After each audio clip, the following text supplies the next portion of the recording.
बातें करते हम खेतों की और उसके रखवाली की, बाग बगीचा फल फूलों और फसलों की हरियाली की। हम बीजों की बातें करते उत्तम जल संसाधन की, हम तकनीकी बातें करते फसलों के उत्पादन की। हर किसान का सपना सच हो जीवन सुखद बनाने को, गाँव-गाँव के हर आंगन का प्यारा सा ये दर्शन।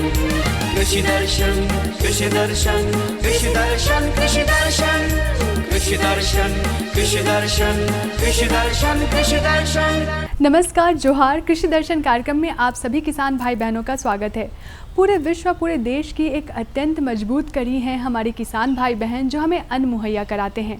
इसीलिए हम अपने कार्यक्रम कृषि दर्शन के जरिए उनका हर ख्याल रखते हैं, खेती बाड़ी से जुड़ी उन्हें तमाम जानकारियाँ देते हैं, जिससे उनकी खेती किसानी बेहतर हो सके और आसान हो सके।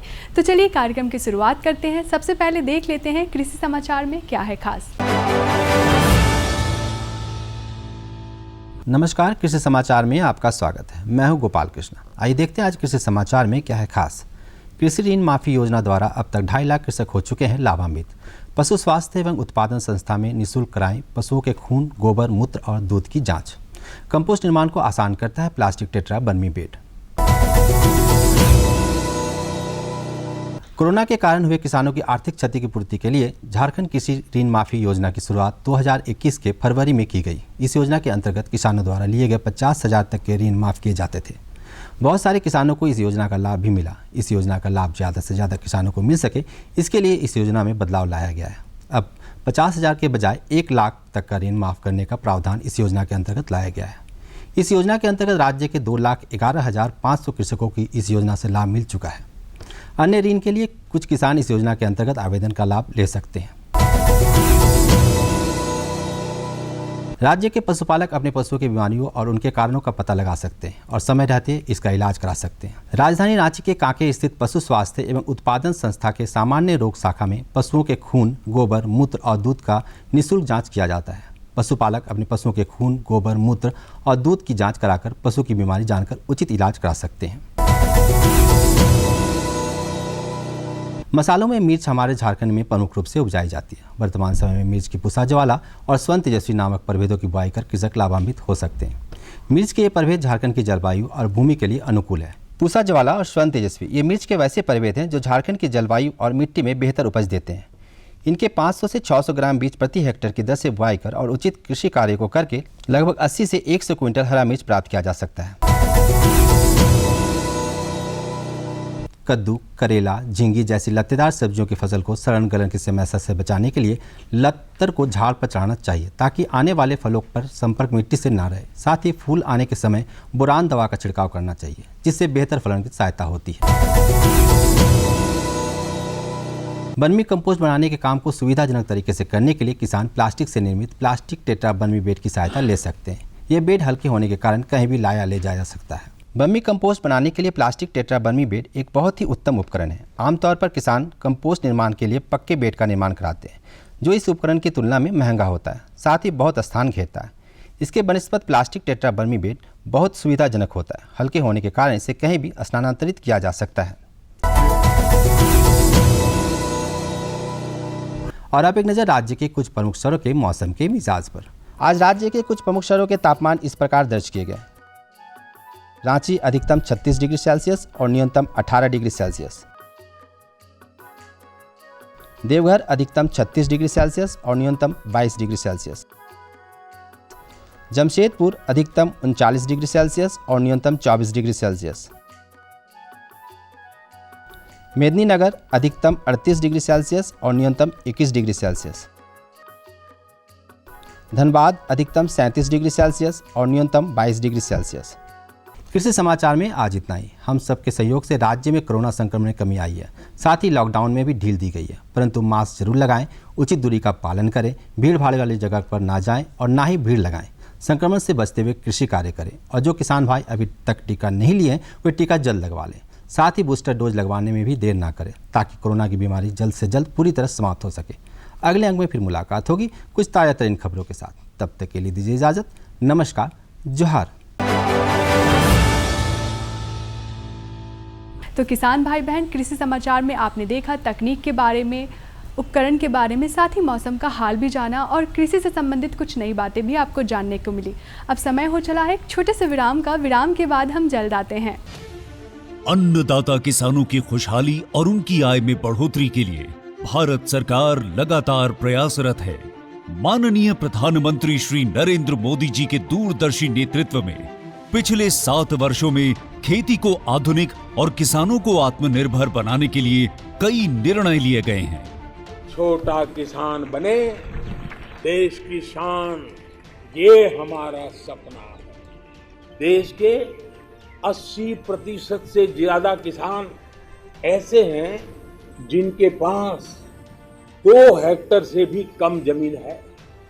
अब देश में इन्हीं छोटे किसानों को ध्यान में रखते हुए कृषि सुधार किए जा रहे हैं, निर्णय लिए जा रहे हैं।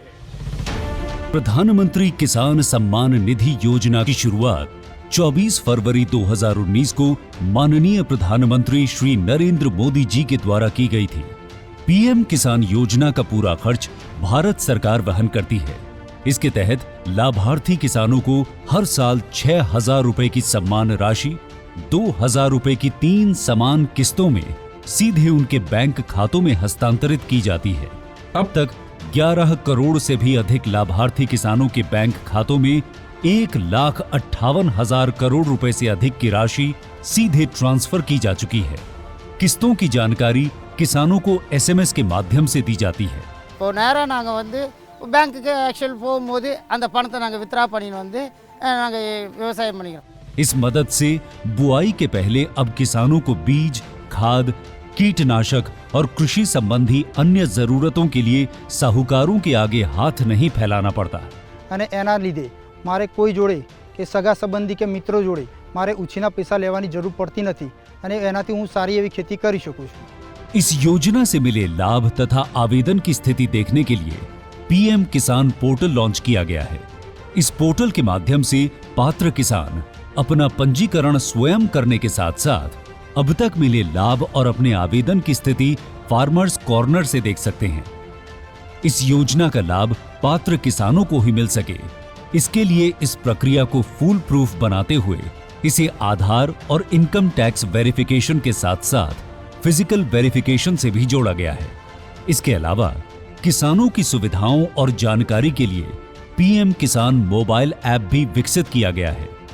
पीएम किसान सम्मान निधि योजना का लाभ देश के सभी राज्यों और केंद्र शासित प्रदेशों के किसानों को मिल रहा है। इसे हासिल करके हमारा किसान सबल और आत्मनिर्भर हो रहा है। इस स्कीम ने हमारा भारत सरकार ने हमारा किसान के लिए बहुत बड़ा सम्मान दिया है। इसीलिए हम भारत सरकार को, प्रधानमंत्री नरेंद्र मोदी जी को हम बहुत बहुत धन्यवाद देती हूँ। आत्मनिर्भर भारत की पहचान प्रगतिशील और समर्थ किसान। विराम के बाद आप सभी किसान भाई बहनों का स्वागत है। बरसात का मौसम जून से ही शुरू हो जाता है, यानी बरसात का मौसम अब आ चुका है। तो बरसात का मौसम सब्जियों के लिए बेहद अच्छा होता है। बरसात के मौसम में भी आप सब्जियों की खेती अच्छे से कर सकते हैं, बस आपको सही जानकारी होनी चाहिए। तो चलिए देखते हैं कि बरसात के मौसम में सब्जियों की खेती कैसे करें। चलिए देखते हैं फीचर और लेते हैं जानकारी। देश के कई हिस्सों में मानसून दस्तक दे चुका है। खरीफ फसलों की बुआई के लिए यह समय सबसे महत्वपूर्ण है। इन सब के अलावा कुछ ऐसी सब्जियां हैं जो बरसात के मौसम में बेहद तेज़ी से बढ़ती हैं। ऐसे मौसम में सब्जियों पर सिंचाई की आवश्यकता बारिश के पानी से पूरी हो जाती है, जिससे लागत में भी कमी आती है। इस मौसम में ऐसी कई प्रकार की सब्जियां हैं जिसकी खेती कर किसान बम्पर मुनाफा कमा सकते हैं। आज हम आप पहुँचे हैं भारतीय कृषि अनुसंधान केंद्र पलांडू में और हमारे साथ यहाँ के विजय कुमार सिंह जी हैं। आइए उनसे हम जानते हैं कि बरसात के मौसम में सब्जियों की खेती किस तरीके से की जाए, किस किस सब्जी की खेती की जाए उसमें और किस तरीके से की जाए। आइए इनसे हम जानते हैं। आपको हमारे कार्यक्रम में बहुत बहुत स्वागत है। नमस्कार किसान भाइयों। अगर हम बरसात के मौसम की बात करते हैं, बरसात का मौसम शुरू हो गया है, ऐसे में बरसात के मौसम में किन किन सब्जियों की खेती मुख्य तौर पर झारखंड में की जाती है? किसान भाइयों, बरसाती सब्जी की अगर बात करें तो ये मौसम जो है सब्जियों के लिए काफ़ी फ़ायदेमंद है और मतलब काफ़ी लोग किसान करते हैं।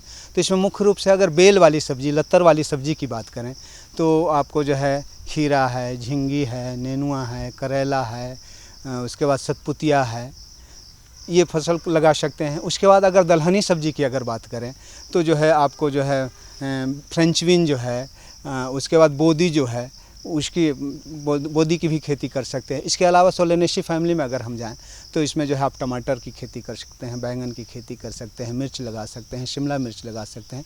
और दलहनी में एक और सब्जी है सब्जी सोयाबीन, तो उसकी भी खेती जो है किसान भाई जो है सब्जी के बरसात के मौसम में सफलतापूर्वक कर सकते हैं। कृषि जानकार कहते हैं कि बरसात के मौसम में सब्जियों की खेती के दौरान विशेष सावधानी बरतनी पड़ती है।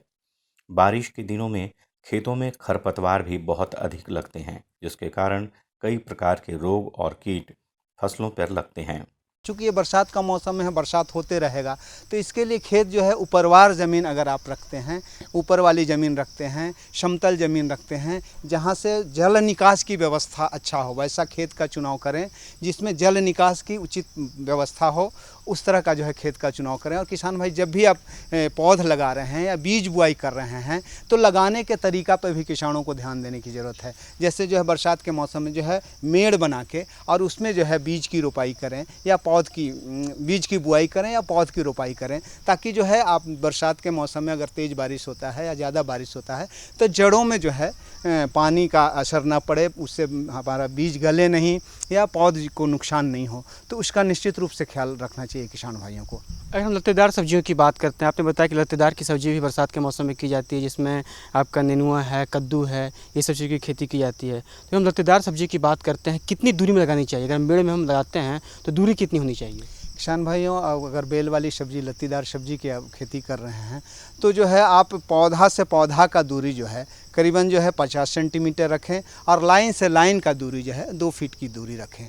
किसान भाइयों बरसात के मौसम में अगर आप लगा रहे हैं तो सबसे पहले खरपतवार का नियंत्रण भी काफ़ी ज़्यादा ज़रूरत है, क्योंकि बरसात के मौसम में बहुत ज़्यादा खरपतवार आता है और उसका अगर आप नियंत्रण नहीं करते हैं तो एक तो पौधों को पोषक तत्व की कमी हो जाता है, कुपोषित हो जाता है, और दूसरा जो है कीड़ा मकोड़ा जो है या रोग का जो है प्रकोप इसमें ज़्यादा बढ़ जाता है, क्योंकि जितना भी कीट जो हैं वो जो है पौधा को नुकसान करके खरपतवार में ही अपना जगह बनाते हैं, अपना रहते हैं, निवास करते हैं और फसलों को नुकसान करते हैं। तो खरपतवार के नियंत्रण के लिए किसान भाई को चाहिए कि नई तकनीक जो है प्लास्टिक मल्च जो है उसमें जो अगर आप लगाते हैं, प्लास्टिक मल्च करते हैं तो उससे किसानों को फ़ायदा होगा। ये प्लास्टिक मल्च जो है बाई कलर होता है और एक भाग काला होता है, एक भाग सिल्वर कलर का होता है। जब आप मेड़ बनाते हैं इसके लिए मेड़ की ऊंचाई थोड़ा जो है 20 से 25 सेंटीमीटर ऊंचा करना चाहिए और मेड़ जो है 50 से 80 सेंटीमीटर चौड़ा होना चाहिए और उसमें जो है प्लास्टिक को ढकना चाहिए। ढकने का तरीका होगा कि काला वाला भाग अंदर हो और सिल्वर कलर वाला भाग ऊपर की तरफ हो। जून जुलाई में बोई जाने वाली फसलों के लिए पहले जल निकासी वाली भूमि का चयन अवश्य करें। खेत की तैयारी के लिए हमें खेत को अच्छी तरह से जुताई करके समतल कर लेना चाहिए और खरीफ के मौसम में पौधों की रोपाई की बात करें तो पौधे की रोपाई मुख्य रूप से मेड़ों पर ही करनी चाहिए। किसान भाइयों अगर आप बरसात की खेती की अगर बात करते हैं तो किस्म का चुनाव एक बहुत अहम भूमिका भी निभाता है, इसलिए कि बरसात के मौसम में बहुत सारी बीमारी आता है, बहुत सारे कीट आते हैं, तो किसानों को वैसे किस्मों का चुनाव करना चाहिए, रोगरोधी किस्मों की चुनाव करना चाहिए, जिससे जो है आपका फसल जो है रोग से बचाव हो और फसल का उत्पादन अच्छा हो। जैसे अगर सोलेनेसी फैमिली की अगर बात करते हैं तो टमाटर और बैंगन में जो एक बीमारी आता है जिसको मुरझा रोग कहते हैं, जीवाणु मुरझा रोग कहते हैं या उकठा के रोग से नाम से भी जानते हैं, तो इस रोग से रोगरोधी किस्मों का अगर किसान भाई चुनाव शुरू में ही करते हैं और इसकी बीज बुआई करते हैं, पौध रोपाई करते हैं, तो निश्चित रूप से इस बीमारी से किसान भाई को निजात मिलेगा। इसके लिए जो है हमारे केंद्र से जो है टमाटर और बैंगन की बहुत सारी किस्मों का विकास किया गया है जो उकठा रोगरोधी है, मुरझा रोग प्रतिरोधी किस्म है। अगर टमाटर की हम अगर बात करेंगे तो इसमें जो है हमारा जो है स्वर्ण प्रकाश एक किस्म है जो सामान्य किस्म है, उसको किसान भाई लगा सकते हैं। उसके अलावा जो है शंकर में जो है स्वर्ण संपदा है, स्वर्ण अनमोल है, स्वर्ण वैभव है, स्वर्ण विजया है, ये सारी किस्मों जो है मुरझा रोग से प्रतिरोधी किस्म है। किसान भाइयों बरसात के मौसम में अगर टमाटर की खेती कर रहे हैं खासकर, तो एक चीज़ का और ध्यान रखना चाहिए, वैसे किस्मों का चुनाव करना चाहिए जिसका छिलका मोटा हो, जो बरसात के पानी को सहन कर सके। वैसा किस्मों का चुनाव नहीं करें जिसका छिलका पतला हो, अगर बरसात का पानी से जो फट जाए। तो इसके लिए जो है मोटा चमड़ी वाले जो है किस्मों का चुनाव करना चाहिए। बैंगन की अगर बात करें तो बैंगन में जो है उकठा रोग से प्रतिरोधी किस्म हमारे पास स्वर्ण श्यामली है, स्वर्ण प्रतिभा है, स्वर्ण, यही सारी किस्में जो हैं मुरझा रोग प्रतिरोधी किस्म है। अगर बेल वाली सब्जी की अगर बात करें तो उसमें भी बहुत सारे जो है बरसात के मौसम में मोजाइक वायरस जैसा बीमारी आता है, विषाणु रोग से ग्रसित हो जाता है। तो वैसे किस्मों का चुनाव करें जो उस रोग से रोधी हो। तो उसके लिए जो है आप खीरा की अगर बात करेंगे तो स्वर्ण शीतल जो है, स्वर्ण अगेती है, ये किस्म जो है ये जो है आपको जो है मोजाइक वायरस से जो है जो लत्तीदार सब्जियों में आता है उससे जो है रोगरोधी किस्म है। उसके अलावा जो है अगर करेला की बात करेंगे तो करेला में जो है डाउनी मिल्ड्यू का जो है प्रकोप ज़्यादा आता है, तो उससे रेसिस्टेंट वेराइटी जो है प्रतिरोधी किस्म हमारे पास स्वर्ण यामिनी है। उसके अलावा जो है झिंगी है, नेनुआ है, ये सब की जो है हमारी किस्में जो हैं उसका जो है किसान भाई अगर प्रयोग कर सकते हैं तो निश्चित रूप से अच्छा मुनाफा होगा। तो देखा आपने बरसात के मौसम में सब्जियों की खेती कैसे करें, तो आप भी बरसात के मौसम में सब्जियों की खेती करके लाभान्वित हो सकते हैं। तो चलिए कार्यक्रम में बढ़ते हैं आगे और आपको देते हैं अपनी दूसरी जानकारी। आज की समय की मांग है जैव उर्वरक कृषि में। अगर आप जैव उर्वरकों का कृषि में इस्तेमाल करते हैं तो अच्छा खासा उत्पादन पा सकते हैं। तो आज हम आपको जानकारी देंगे कि जैव उर्वरकों का कृषि उत्पादन क्षमता बढ़ाने महत्व के बारे में। चलिए मिलते हैं विशेषज्ञ से और लेते हैं जानकारी। अगर हम कहें तो समय के साथ साथ कृषि में काफ़ी सारा बदलाव देखने को मिल पा रहा है। पहले जो हम खेती करते थे उसमें रासायनिक उर्वरकों का इतना अधिक उपयोग करते थे जिससे हमारी मिट्टी धीरे धीरे उर्वरक विहीन होते जा रही है या कहे बंजर होते जा रही है। और इसका सबसे बड़ा कुप्रभाव मनुष्य जाति पे भी पड़ा है। काफ़ी सारी बीमारियां यहाँ पे हो रही हैं जिससे लोगों में मोर्टेलिटी काफ़ी बढ़ गया है। लेकिन अब हाल के दिनों में एक नया रिसर्च आया है जिसमें जैविक उर्वरक का महत्व काफ़ी बढ़ता जा रहा है। इसी क्रम में हम आ पहुँचे हैं रांची के भारतीय कृषि अनुसंधान केंद्र प्लांडू में और हमारे साथ यहाँ के डॉक्टर SK नायक जी हैं। उनसे हम जानते हैं कि जैव उर्वरकों का कृषि उत्पादन क्षमता बढ़ाने में क्या महत्व है। सर आपका हमारे कार्यक्रम में बहुत बहुत स्वागत। नमस्कार।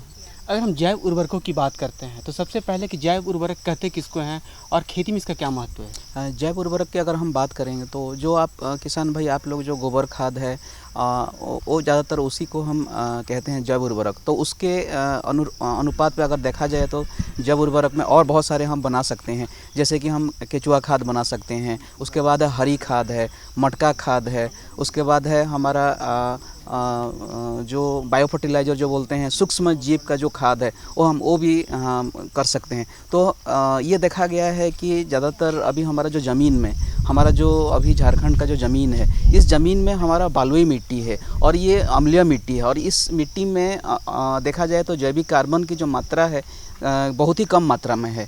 तो उसको हमको बढ़ाने के लिए हमें जैव उर्वरक काफ़ी मात्रा में उसमें डालना पड़ेगा, लेकिन हमारे पास वो जैव उर्वरक है ही नहीं। तो हम कैसे उसको करेंगे? गोबर खाद भी बहुत ही कम मात्रा में है, तो उसका जो उपाय है हम हरी खाद डाल के आजुला डाल के या हमारा जो मटका खाद है जो तरल जैविक खाद है, तरल जैविक खाद बीजामृत हो गया, जीवामृत हो गया, केचुआ खाद है, ये सभी और सूक्ष्म जीव का जो खाद है ये सभी खाद हम सही उपाय से अगर हम डालते हैं तो हमारा जो मिट्टी का जो कार्बन है वो जैविक कार्बन जो बोलते हैं उसको हम बढ़ा सकते हैं। एक बार हमारा जो जैविक कार्बन अगर 0.5% के अगर ऊपर चला गया तो हमारा जो सक्षम है जो मिट्टी का जो उर्वरा शक्ति है वो काफ़ी मात्रा में वो ये होगा, मतलब अच्छा ही होगा। तो इसको हमको करने के लिए जो विधि हमको अपनाना होगा कि हरी खाद, जैसे किसान भाई आप लोग जानते होंगे, हरी खाद का जो बीज जो बाज़ार में जो मिलता है उसका नाम है सेस्पानिया बोलते हैं। और सेस्पानिया जैसे अभी बरसात हो रहा है, बरसात के समय में जैसे आप लोग अभी हल जोत रहे होंगे, आपका जो खेत की तैयारी कर रहे होंगे, तो इसी टाइम में आपको इसको बीजा को बोना पड़ता है। करीब इसका जो बीजा है बहुत ही छोटा छोटा है, सरसों जैसा बीज का होता है, बहुत ही छोटा बीज होता है। तो उसको अगर 7 से 8 kg प्रति हेक्टर के हिसाब से अगर बो देते हैं और फिर जैसे 1 महीना हो जाता है फिर उसको हल चला के या ट्रैक्टर चला के उसी ज़मीन में अगर हम उसको मिला देते हैं 10 से 15 दिन में सड़ जाता है। और ये जो ये खाद जो बनता है हरी खाद, हरा अवस्था में इसको हम मिला देते हैं, जो खाद बनता है ये खाद करीब 20 से 25 kg नाइट्रोजन प्रति हेक्टर हमें इसमें मिल जाता है। तो इसमें काफ़ी हमारा लाभदायक होता है। डॉक्टर साहब अगर हम जैविक खाद की बात करते हैं तो जैविक खाद हम जो हमारे पर्यावरण प्रदत्त जो भी वस्तुएं उनका उपयोग करके जो हम खाद बनाते हैं उसे जैविक खाद हम कर सकते हैं। और जैविक खाद का सबसे बड़ा फायदा है कि ज़मीन पे इसका कोई नेगेटिव कोई प्रभाव नहीं पड़ता है, नकारात्मक प्रभाव कोई नहीं पड़ता है, सारा सकारात्मक प्रभाव ही पड़ता है। आप हरी खाद की बात कर रहे हैं, मंजूला की बात कर रहे हैं, तो कृषि कार्य की जब हम बात करते हैं, और आपने बताया कि झारखंड की जो मिट्टी होती है अम्लीय मिट्टी होती है, तो अम्लीय मिट्टी में उर्वरक खाद का, जो जैविक उर्वरक हैं, उनका क्या महत्व है झारखंड के परिप्रेक्ष्य में, यहाँ की खेती के लिए कितना लाभप्रद होगा? हाँ, ये बहुत ही अच्छा प्रश्न है, क्योंकि हमारा मिट्टी जो है अम्लीय मिट्टी है, और अम्लीय मिट्टी में हम चूना डालते हैं। अगर चूना किसान भाई आपके पास अगर नहीं है, तो हमारे और एक बहुत ही एक पौधा है, वो टेफ्रोसिया कहते हैं। टेफ्रोसिया का अगर पत्ता अगर हम डालते हैं हमारे ज़मीन में, वो खाद जैसा वो बन जाता है, जैसे हरी खाद जैसे बनाते हैं, टेफ्रोसिया का भी उसका पत्ता अगर हम मिट्टी में डाल देते हैं, ये भी 10-15 दिन में सड़ जाता है, और इसमें काफ़ी मात्रा में कैल्शियम और मैग्नीशियम होते हैं, तो वो जो सुधारता है हमारा जो मिट्टी का जो है अम्लीय मिट्टी, इसमें सुधार जाता है। तो ये टेफ्रोसिया आप जैसे आप धान का जो खेत होगा उसमें चारों तरफ जो बंड है हुआ, उसी में आप लगा दीजिए उसको बरसात के समय में, और ये जो झाड़ी जैसा है, ज़्यादा बड़ा नहीं होता है, झाड़ी जैसा होता है, और ये घेरा जैसा आपका फील्ड के चारों तरफ बन जाता है। और इसमें 3 से 4 बार उसको जितना उसका डाली को काट के, इसी जो धान में जैसे रोपाई करते हैं उस टाइम में पडलिंग जब करते हैं, उस टाइम में उसका पत्ता अगर काट के डाल देते हैं और पडलिंग कर देते हैं, तो उसके बाद इसमें सड़ जाता है, और ये हमारा जो खाद है, एक तो हरा खाद जैसा भी हो गया, साथ ही साथ इसमें हमारा अम्लीय मिट्टी में सुधार होता है।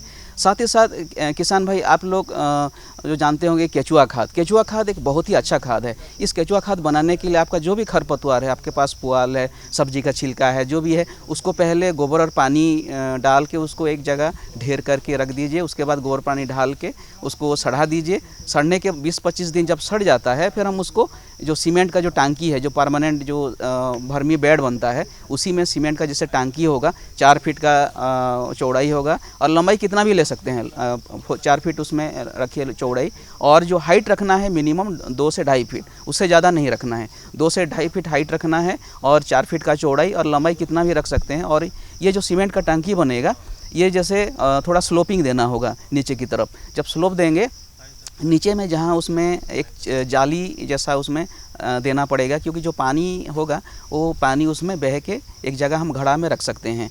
तो उसको जैसे 1 महीना जैसे सड़ने के बाद हमारे जो खरपतवार है उसी में अगर टंकी में डाल देते हैं, और फिर जो लाल वाला केंचुआ होता है, जो हम आइसिनिया केंचुआ बोलते हैं, उसको उसके ऊपर छोड़ा जाता है। करीब जो है 5 से 6 kg जितना होगा आपके पास भी, उसमें अगर उसमें डाल दीजिए। उसके बाद फिर उसमें जो जूट का बोरा होगा उसको ढक दीजिए, और पानी हर हफ्ते आपको पानी देना पड़ता है। जो एक्सेस पानी होगा बह के जाएगा, जैसे जाली वाला जो छिद्र होगा, और वो पानी कलेक्ट होगा घड़ा में। और जो पानी कलेक्ट होगा वो हमारा वर्मीवाश होता है।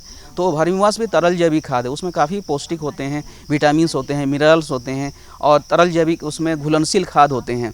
तो ये जैसे 1 महीना, जैसे ये 2 से 3 महीने के बाद जैसे हमारा जो केचुआ खाने लगेगा, 2 से 3 महीने के अंदर ही हमारा जो केचुआ खाद बन जाता है। डॉक्टर साहब, आपने बताया कि किस तरीके से जैविक खाद बनाया जाता है, बनाने की विधि के बारे में बताया कि किसान अपने घर में भी जैविक खाद बना सकते हैं, लेकिन बनाने के साथ साथ उपयोग भी महत्वपूर्ण है। हमारे किसान भाई बना तो लेते हैं, लेकिन उसका उपयोग किस तरीके से करना है, कितनी मात्रा में करना है, और सब्जियों की खेती करते हैं तो कितनी मात्रा में करना है, अगर धान की खेती करते हैं तो उनमें कितनी मात्रा में करना है, अगर हम फूल की खेती करते हैं तो उसमें कितनी मात्रा में करना है, मात्रा के बारे में बताया जाए। बहुत ही अच्छा प्रश्न है। जैसे अगर किसान भाई आप लोग जो धान खेत करते हैं, धान की खेती करना है, तो 5 टन प्रति हेक्टेयर के हिसाब से हमें केचुआ खाद डालना चाहिए। अगर 250 डिसमिल है, अगर 1 हेक्टेयर का अगर 250 डिसमिल कहते हैं, उसमें 5 टन हमें केचुआ खाद डालना चाहिए। सब्जी खेती में करीब हमारे उतना ही चाहिए, 5 टन जैसा उसमें सब्जी खेती में भी चाहिए। तो ये देखा गया है कि आपके पास अगर ज़्यादा उपलब्ध नहीं है, मान के चले केचुआ खाद नहीं है, हमारे पास और भी दूसरा ऑप्शन है, तरल जैविक खाद है। जैसे हो गया कि जीवामृत हो गया, बीजामृत हो गया, या अमृत पानी हो गया, ये सभी हम बना के बार बार उसमें स्प्रे कर सकते हैं। अगर जीवामृत अगर बनाना होगा किसान भाई आप लोग, तो क्या करेंगे, पहले उसमें गोबर, ताज़ा गोबर 5 kg लेना होगा, गौमूत्र 5 लीटर लेना होगा, उसके साथ 1 kg आपके पास जो गुड़ होगा घर में, गुड़ ले लीजिए, और 1 kg बेसन ले लीजिए। उसके बाद 1 मुट्ठी जो बरगद का जो पेड़ होते हैं, उसका जो सॉइल होगा, मिट्टी होगा, उसमें काफ़ी माइक्रोब्स मतलब जीव होते हैं, मतलब अच्छा जो लाभदायक जीव होते हैं, उस 1 मुट्ठी ले लीजिए, और 100 लीटर पानी। तो पहले क्या करेंगे, गोबर और गोमूत्र को अच्छा से घोल बना लीजिए, फिर उसमें गुड़ डाल दीजिए, 1 kg गुड़, अच्छा से उसको घोल लीजिए। उसके बाद फिर उसमें हमारा जो बेसन है, बेसन को डाल दीजिए, और ये सभी जितना भी है, और सॉइल भी 1 मुट्ठी सॉइल उसमें डाल के उसको 100 लीटर पानी में उसको डाल लीजिए, और 5 दिन तक उसको कवर करके रखना है और सुबह और शाम उसको एंटी क्लॉकवाइज क्लॉकवाइज उसको मिलाना होगा। और जैसे 5 दिन जब हो जाता है फिर हम उसको खेत में उसको डाल सकते हैं।